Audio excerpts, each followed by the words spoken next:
நீ ஏழையாக இருப்பதற்கு இந்த 5 காரணங்கள் தான் காரணம். வணக்கம் நண்பர்களே.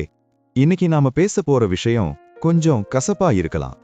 ஆனா இது உங்க வாழ்க்கைய மாத்த போற ஒரு கசப்பு மருந்து. நம்மில் பல பேர் பகலா உழைக்கிறோம். ஆனா மாசம் கடைசியில கையில காசு நிக்க மாட்டேங்குது. ஏன் என்னால மட்டும் பணக்காரன் ஆக முடியல அப்படின்னு என்னைக்காவது யோசிச்சிருக்கீங்களா? அதிர்ஷ்டம் இல்லைன்னு சொல்லாதீங்க. ஏழ்மைக்கும் பணக்காரன் ஆகிறதுக்கும் பின்னாடி ஒரு உளவியல் இருக்கு. சில பழக்க வழக்கங்கள் இருக்கு. இன்னைக்கு இந்த வீடியோல நீங்க ஏழையா இருக்கிறதுக்கு மிக முக்கியமான 5 காரணங்களை பற்றி ஆழமா பார்க்க போறோம். இந்த வீடியோவோட முடிவில் உங்க பொருளாதார நிலையை எப்படி மாத்தலாங்கிற தெளிவான பாதை உங்களுக்கு கிடைக்கும். கடைசி வரைக்கும் பாருங்க. 1. நுகர்வோர் மனப்பான்மை. 72 மணி நேர விதி. The 72 hour rule. இந்த மனப்பான்மையில் இருந்து தப்பிக்க ஒரு அருமையான உத்தியை உங்கள் வீடியோவில் சொல்லலாம். உங்களுக்கு ஒரு பொருளை பார்த்ததும் உடனே வாங்க தோன்றினால் 72 மணி நேரம் பொறுத்திருங்கள். அந்த 3 நாட்களுக்கு பிறகு அந்த பொருளின் மீதான ஈர்ப்பு 80% குறைந்திருக்கும். மீதி 20% நிஜமாகவே தேவை என்று தோன்றினால் மட்டும் வாங்குங்கள். 2. நேரம் மற்றும் பணம் இடையிலான தொடர்பு. பணத்தை வெறும் காகிதமாக பார்க்காமல் உங்கள் உழைப்பின் நேரமாக பார்க்க சொல்லுங்கள்.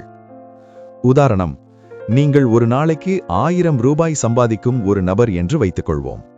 ஒரு புது மாடல் ஷூ 5000 ரூபாய் என்றால் நீங்கள் அந்த ஷூவை வாங்கவில்லை, உங்கள் வாழ்நாளின் 5 நாட்கள் உழைப்பை தாரை வார்க்கிறீர்கள். அந்த ஷூவுக்கு 5 நாட்கள் உழைப்பு தகுதியானதா என்று ரசிகர்களை கேட்க சொல்லுங்கள். இது பார்ப்பவர்களுக்கு பெரிய தாக்கத்தை ஏற்படுத்தும். 3. இன்ஃப்ளூயன்சர் கலாச்சாரம். இன்றைய சமூக வலைதளங்களில் மற்றவர்கள் போடும் புகைப்படங்களை பார்த்து அவர்கள் வாழ்வதுதான் வாழ்க்கை என்று நம்பி கடன் வாங்கியாவது அந்த இடத்திற்கு சுற்றுலா செல்வது அல்லது அதே உடைகளை வாங்குவது பற்றி பேசுங்கள். 4. Life style creep. வாழ்க்கை முறை மாற்றம். சம்பளம் உயரும்போது செலவுகளும் தானாக உயர்வதை பற்றி விளக்குங்கள்.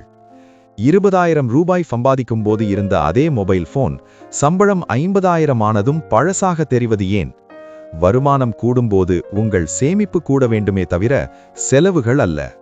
பணக்காரர்கள் தங்களை அடையாளம் படுத்திக் கொள்ள விலை உயர்ந்த பொருட்களை வாங்குவதில்லை.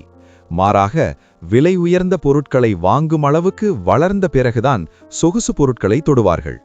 ஆனால் ஏழைகள் தங்களை பணக்காரர்களாக காட்டிக்கொள்வதற்காகவே முதல் சம்பளத்தில் இஎம்ஐயில் விலை உயர்ந்த போன் வாங்குகிறார்கள். ஒரே ஒரு வருமானத்தை நம்பியிருப்பது. நண்பர்களே, 4 கால்ல நின்னாதான் அது ஸ்ட்ராங்கா இருக்கும். ஒரு கால் உடைந்தாலும் மத்த 3 கால் அதை தாங்கி பிடிக்கும். ஆனா நம்மள பல பேரோட வாழ்க்கை ஒரே ஒரு கால்ல நிக்கிற மேஜை மாதிரிதான். அந்த ஒரு கால் தான் நம்ம வேலை அல்லது சம்பளம். ஒரு நிமிஷம் யோசிச்சு பாருங்க. நாளைக்கே அந்த வேலை இல்லாம போனா அல்லது அந்த கம்பெனி மூடப்பட்டா உங்க நிலைமை என்ன? அடுத்த மாசத்துக்கான வாடகை, இஎம்ஐ, மளிகை செலவு இதெல்லாம் எப்படி நடக்கும்? இந்த ஒரு பயமே உங்களை உங்க முதலாளி சொல்ற எல்லாத்துக்கும் தலையாட்ட வைக்கும். உங்களை ஒரு அடிமை மாதிரியே உணர வைக்கும். ஏன் ஒரு வருமானம் மட்டும் போதாது? ஏன்னா நம்ம நேரத்தை வித்து தான் பணம் சம்பாதிக்கிறோம். ஒரு நாளைக்கு 8 மணி நேரம் அல்லது 10 மணி நேரம் உழைக்கிறோம். ஒரு மனுஷனால அதிகபட்சம் எவ்வளவு நேரம் உழைக்க முடியும்? நம்ம உழைப்புக்கு ஒரு லிமிட் இருக்கு. அதனால நம்ம வருமானத்துக்கும் ஒரு லிமிட் இருக்கு. நீங்க தூங்கும்போது உங்க பேங்க் அக்கவுண்ட்ல பணம் ஏறல அப்படின்னா நீங்க சாகர வரைக்கும் உழைச்சிக்கிட்டே தான் இருக்கணும்.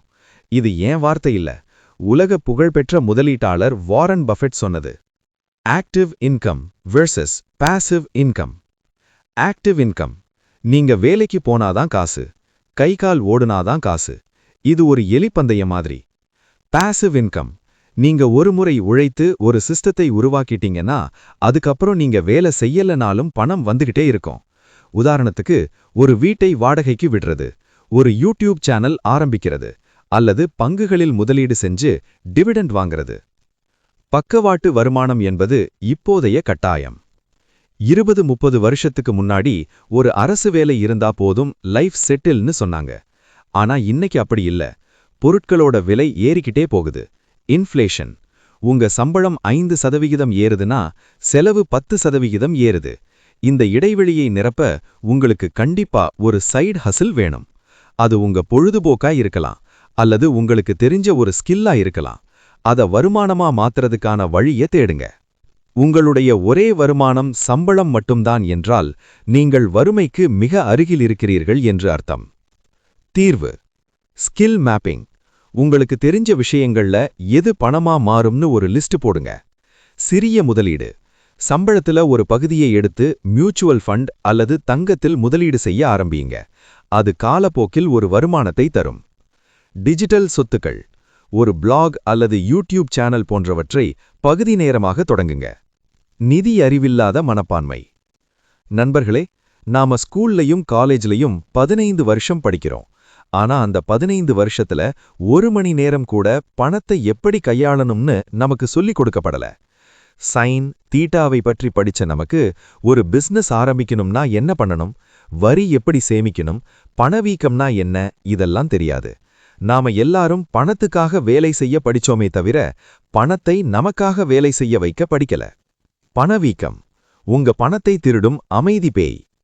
நிதி அறிவில்லாதவங்க பண்ற பெரிய தப்பு இதுதான்.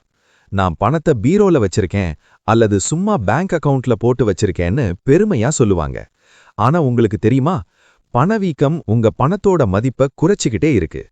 10 வருஷத்துக்கு முன்னாடி 100 ரூபாய்க்கு வாங்கின அதே பொருட்கள் இன்னைக்கு 100 ரூபாய்க்கு கிடைக்குதா? இல்லை. அப்போ உங்க பணம் பேங்க்ல அப்படியே இருந்தா வருஷம் ஆக ஆக அதோட மதிப்பு குறைஞ்சிக்கிட்டே போகுதுன்னு அர்த்தம். பணத்தை வளர்க்க தெரியாதது ஏழ்மைக்கு முக்கியமான வழி. நல்ல கடன் வெர்சஸ் கெட்ட கடன். நிதி அறிவு இருக்கிறவங்களுக்கு கடனை பற்றின புரிதல் வேற மாதிரி இருக்கும். கெட்ட கடன்: உங்க பாக்கெட்டை விட்டு பணத்தை வெளியே எடுக்கிறதுக்காக வாங்குற கடன். இஎம்ஐல வாங்குற phone, car, credit card bill, இதெல்லாம் உங்களை ஏழையாக்கும். நல்ல கடன்: உங்கள் வருமானத்தை பெருக்குவதற்காக வாங்குற கடன். ஒரு பிசினஸை விரிவுபடுத்தவோ அல்லது ஒரு சொத்து வாங்கவோ வாங்குற கடன் உங்களை பணக்காரனாக்கும். எந்த கடனை வாங்கணும், எப்போ வாங்கணும்னு தெரியாததுதான் பலருடைய வீழ்ச்சிக்கு காரணம். கணக்கு பார்க்காத மனநிலை: ஒரு மாசம் முடிஞ்சதும் எவ்வளவு சம்பாதிச்சோம், எவ்வளவு செலவாச்சு, எவ்வளவு மிச்சம் இருக்குன்னு 90% பேர் கணக்கு பார்க்கிறதே இல்ல. காசு வருது, செலவாகுது, அவ்வளவுதான். உங்க பணம் எங்க போகுதுன்னு உங்களுக்கே தெரியலன்னா உங்க பணத்துக்கு நீங்க எஜமான் கிடையாது. உங்க செலவுகள் உங்களை கட்டுப்படுத்துதுன்னு அர்த்தம். உழைப்பு மட்டும் உங்களை பணக்காரனாக்கும் அப்படின்னா உலகத்துல இருக்கிற எல்லா மூட்டை தூக்குற தொழிலாளிகளும் தான் மிகப்பெரிய கோடீஸ்வரர்களா இருக்கணும். உழைப்போடு சேர்ந்த நிதி அறிவுதான் ஒருவனை உயரத்துக்கு கொண்டு போகும். தீர்வு: நிதி புத்தகங்களை படியுங்கள். பட்ஜெட் போடுங்க. 50, 30, 20 இந்த விதியை பின்பற்றுங்க. முதலீட்டை புரிந்து கொள்ளுங்கள். தங்கம், ரியல் எஸ்டேட், மியூச்சுவல் ஃபண்ட், பங்குகள், இவற்றின் வித்தியாசம் மற்றும் ரிஸ்க் என்ன என்று கற்றுக்கொள்ளுங்கள். தவறான நட்பு மற்றும் சூழல். நண்பர்களே, ஜிம் ரோன் அப்படின்ற ஒரு அறிஞர் சொன்ன மிக முக்கியமான உண்மை இது: உங்களை சுற்றியிருக்கும் 5 நெருக்கமான மனிதர்களின் சராசரிதான் நீங்கள். உங்க நண்பர்கள் 5 பேரும் எப்பவும் ஊர் சுத்துறது, குடிக்கிறது, மற்றவர்களை பற்றி புறம் பேசுறது, இதையே பண்ணிட்டு இருந்தா 6வது ஆளா நீங்களும் அதையே தான் பண்ணுவீங்க. ஏன்னா உங்க சூழல் உங்க சிந்தனையை தீர்மானிக்குது. நீங்க ஒரு கழுகு மாதிரி உயர பறக்கணும்னு ஆசைப்பட்டா கோழிகள் கூட குப்பை மேட்டுல மேய்ஞ்சிக்கிட்டு இருக்கக்கூடாது. நண்டு மனப்பான்மை. நண்டுகளை ஒரு வாளில போட்டு வச்சா ஒரு நண்டு மேலே ஏறி தப்பிக்க பார்க்கும்போது மத்த நண்டுகள் அதை கால பிடிச்சு கீழே இழுக்கும். நம்ம சமூகத்துல பல நண்பர்களும் உறவினர்களும் இப்படிதான். நீங்க ஒரு புது பிசினஸ் ஆரம்பிக்க போறேன்னு சொல்லுங்க, அல்லது நான் பணக்காரனாக போறேன்னு சொல்லுங்க, முதல்ல சிரிக்கிறது இவங்க தான். இதெல்லாம் நமக்கு செட் ஆகாது, நமக்கு எதுக்கு இந்த வேண்டாத வேலை, இருக்கிறத வச்சு நிம்மதியா இருன்னு சொல்லி உங்க தன்னம்பிக்கையை அப்படியே காலி பண்ணிடுவாங்க. இவங்க மேல அன்பு இருக்கலாம், ஆனா இவங்க கொடுக்கிற அறிவுரை ஆபத்தானது. வறுமையை போற்றும் சூழல். சிலர் எப்பவும் பணம் வந்தா குணங்கெட்டு போயிடும், பணம்தான் எல்லா பாவத்துக்கும் காரணம்னு பணத்தை பத்தி தப்பு தப்பா பேசிட்டே இருப்பாங்க. இந்த மாதிரியான ஒரு எதிர்மறை சூழல்ல நீங்க வளரும்போது உங்க ஆழ் மனசுல பணம் மேல ஒரு வெறுப்பு உண்டாகும். அப்புறம் எப்படி உங்ககிட்ட பணம் சேரும்? உங்க சூழல் எப்பவும் செலவு பண்றத பத்தி மட்டும் இல்லாம எப்படி வளரலாம், எப்படி முதலீடு செய்யலாம்னு பேசுற சூழலா இருக்கணும். Comfort zone. உங்க நண்பர்கள் எல்லாரும் வாரம் பூரா வேலை செஞ்சுட்டு வீக்கெண்ட் ஆனா பார்ட்டி பண்ணிட்டு வாழ்க்கைனா இப்படிதான் இருக்கணும்னு ஒரு வட்டத்துக்குள்ளேயே இருந்தா உங்களுக்கும் அதே வாழ்க்கை போதும்னு தோணிடும். உங்களை அடுத்த லெவலுக்கு தள்ளுற நண்பர்கள் உங்களுக்கு வேணும். உங்களை விட அதிகமா சம்பாதிக்கிற, உங்களை விட அதிகமா அறிவு உள்ள மனிதர்களோட பழக்கத்தை ஏற்படுத்திக்கோங்க. அது உங்களுக்கு ஒரு பாசிட்டிவ் அழுத்தத்தை கொடுக்கும். உங்க நண்பர்கள் கிட்ட பேசிட்டு இருக்கும்போது உங்களுக்கு புதுசா ஒரு ஐடியா கிடைக்கல அல்லது வாழ்க்கையில முன்னேறணுங்கிற வெறி வரலன்னா நீங்க நண்பர்களை மாற்ற வேண்டிய நேரம் வந்துருச்சுன்னு அர்த்தம். தீர்வு: நட்பை வகைப்படுத்துங்கள். உங்களை உற்சாகப்படுத்துபவர்கள் யார், உங்களை சோர்வடைய செய்பவர்கள் யார் என்று பிரித்து பாருங்கள். மென்டார் தேடுங்க.